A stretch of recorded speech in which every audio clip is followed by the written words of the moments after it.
Boxing Nation, where boxing lives, breathes, and breaks down. Tonight's fight card will go down as one of the most dramatic nights in recent memory. Terence Crawford outboxes Saul Canelo Alvarez in a 12-round chess match, shocking the boxing world. But beyond the main event, we had wars, knockout controversy, and fighters making big statements. Stick with me as we dive into the full breakdown of every fight, predictions for what's next, and of course, your favorite segment on this day in boxing history. Let's break this all down. The night started with fireworks as Steve Nelson took on Santana. Steve Nelson came in as the heavy favorite, experienced, strong, and expected to dictate the pace. But boxing is the theater of the unexpected. Santana came out firing, refusing to let Steve Nelson settle into his rhythm. With sharp, compact punches and a fearless approach, Santana caught Steve Nelson cold in the first round. Steve Nelson tried to back him up, but Santana's timing was perfect. He clipped him with a clean counter that dropped Nelson, and a follow-up flurry that forced the referee to stop the fight. Steve Nelson's chin and defense were completely exposed in this fight. Santana didn't just win, he announced himself as a problem in the division. Let me know what you guys think about that fight in the comments below. Steve Nelson versus Santana. Next up, we have Crocker versus Paddy Donovan. This was a true classic. Over 12 rounds. These two gave us everything. Knockdowns, grit, and heart. Crocker's punching power made the difference in this fight, dropping Donovan twice, once in the early rounds and again in the championship rounds. But Donovan refused to quit. Every time he hit the canvas, he rose with more determination. He fired back in combinations, pressed forward, and made Crocker earn every second of that win. Crocker, however, remained composed, mixing his power shots with smart jabs and body work. I just think it was such a tremendous fight. And when the final bell rung, Crocker got the decision, but Paddy Donovan's stock rose. Because sometimes in boxing, a loss can earn you more respect than a win. Fans now want to see both men in the ring again, and Crocker has positioned himself for a potential title eliminator. Let me know what you guys think about that fight in the comments below. Crocker versus Paddy Donovan. Tremendous fight to both of these guys. If you blinked twice, you probably missed out on half of this fight. Almohammad versus Caraballo. This was a 4-round firefight where both men threw punches like their career depended on it. Neither fighter backed down, exchanging hooks, uppercuts, and counters in the center of the ring from the opening bell. Carabalo had success early, landing shots that were extremely clean, but Almohammad showed incredible composure for such a young fighter. He absorbed the shots, adjusted to his timing, and slowly began landing the cleaner punches as the fight wore on. By round 4, Almohammad's accuracy made the difference, and the judges rewarded him with the decision. Both fighters left the ring with their reputations enhanced. These two aren't just prospects, they're future contenders. Fans already calling for a rematch. Let me know how you guys feel about that fight in the comments below. Almohammad versus Carabalo. The action didn't slow down there. Marco Verde secured a clean victory, looking sharp and keeping his momentum alive.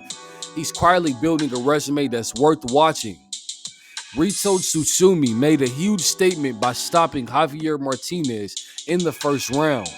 Tsusumi's speed and explosiveness made him look levels above Javier Martinez. This is a fighter to keep tabs on. Let me know what you guys thought about his fight. Next up, we have Brandon Adams. He gave Serhii Boychuk a boxing lesson over 10 rounds in this rematch. Brandon Adams dominated every aspect of this fight with speed, defense, combination punching, and making Serhii Boychuk look one-dimensional. This was a career-reviving performance for Brandon Adams. Let me know how you guys feel about that in the comments below. Next up, we have Muhammad versus Crawford. Turned into a razor-close war. Alakal edged it out, but the fight was so tight that it begs for a rematch. Let me know how you guys feel about that. Next up, we have Lester Martinez versus Christian Mbili. This fight ended in a draw, and honestly, this is the only one that felt fair. Both men had their moments, both pushed the pace, and the rematch could be even bigger. Let me know how you guys feel about that fight in the comments below. Next up, we have Callum Walsh versus Fernando Vargas Jr. This was one of the most controversial fights of the night. Walsh got the unanimous decision, but many felt Fernando Vargas Jr. did enough, or at least deserved a split decision. It was a back and forth, all action war from start to finish. While Callum Walsh remains undefeated, Fernando Vargas Jr.'s performance proved that he belongs on the big stage. Let me know how you guys feel about all those fights in the comments below. And now for the main event, Terence Bud Crawford versus Saul Canelo Alvarez. The build-up for this fight was full of questions. Could Terence Bud Crawford's timing and IQ overcome the Canelo's size and power? Could Terence Bud Crawford's movement neutralize Saul Canelo Alvarez's counterpunching ability? And would moving up in weight prove too much for Terence Bud Crawford? From opening round, Terence Bud Crawford set the tone. His jab was extremely sharp, his feet was extremely light, and his timing was impeccable. He refused to let Saul Canelo Alvarez set his feet, constantly giving him angles and mixing levels. Whenever Saul Canelo Alvarez tried to press forward, Crawford countered with precise left hands and pivoted out of danger. By the middle of the fight, Saul Canelo Alvarez had moments digging to the body and landing a few big right hands. But Terence Bud Crawford never panicked. He just adjusted, switching stances and doubling the jab, frustrating Saul Canelo Alvarez. And by round 9, it was clear that Terence Bud Crawford was in complete control of the fight. The final stretch saw Terence Bud Crawford outlanding and outthinking Saul Canelo Alvarez, leaving no doubt that the scorecards were read correctly.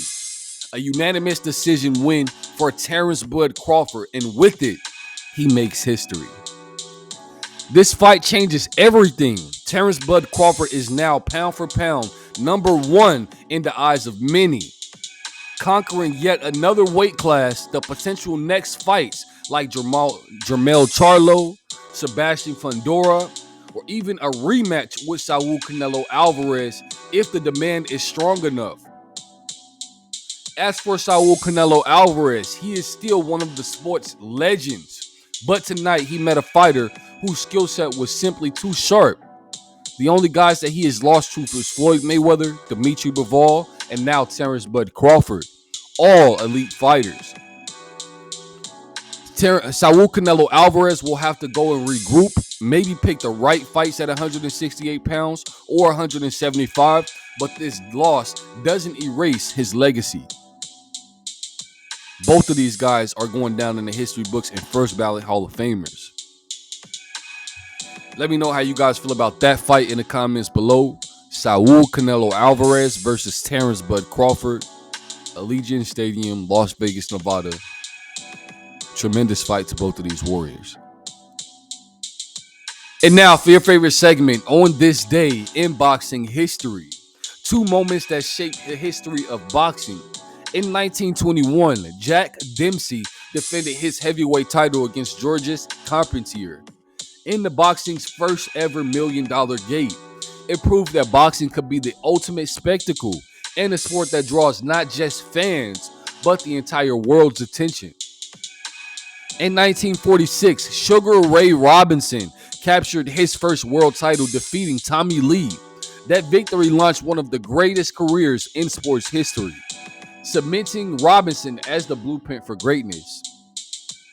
Terence Bud Crawford's win tonight echoes these moments. Another reminder that boxing is a sport of eras of a